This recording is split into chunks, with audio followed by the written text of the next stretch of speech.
خلاف عائلي على وجبة رز معجن تتحول إلى جريمة قتل مزدوجة راح ضحيتها باسم وعباس على يد نسيبهما في كربلاء.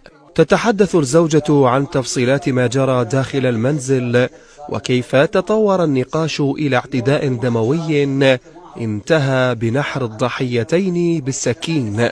هو اخوي دق عليه بالوحده قال له تعال افتح لي الباب دلينا ما ندل ما اجى. هنا هو اخوي سائل من برا واجى دق الباب هذا اخذ سكينه وطلع. قلت له لا تاخذ سكينه ما جاي يتفاهمون وياك.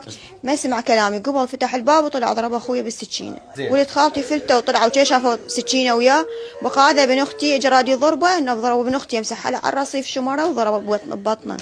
زين ليش؟ يقول لي اكلش ما طيب وتمنك معجن وما اعرف شنو. والله كاتني من الجوع اجي من اهلي اخذ مسواق. انا العصر كنت جوا اني دا اشتغل اجى طاب جوا يقول انت ليش ما تتلقيني طابه جوا بالاخير. كنت دا اشتغل جوا بالغرفه يقول لا انت ما تتلقيني. قلت له ترى جاي من الشغل لا شيشه تلقاك.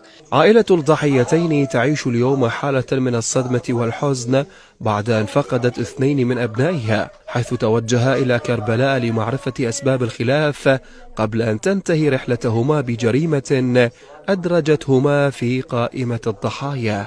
ابنك اللي توفى؟ خلوه يعيش ما عنده غير انا يتيم كبرته بالقوه كبر انكسر ظهري فوق هذا مني هذا. شلون راح كربلاء؟ اجى سباق قال لي وين باسم؟ قلت له هسه خلني شويه راح. قال لي لا روح ورا. قلت له عبوسي لا تروح عبوسي لا تروح. قال لي لا انت معلتي ما تفتهمي. قلت له لا تروح خوالها ما يفتهمون ويا. بس اقعد ويا وزير الداخليه اسولف وياه حتى ياخذ حقي وحق هاي الكوم واخو اعدام وفوق الاعدام لين قاتل 2. جريمة قتل باسم وعباس تعد الأولى من نوعها بعد مؤتمر وزارة الداخلية الأخير التي أعلنت من خلاله عن انخفاض مستوى هكذا جرائم في البلاد، ويبقى حق الرد مكفول.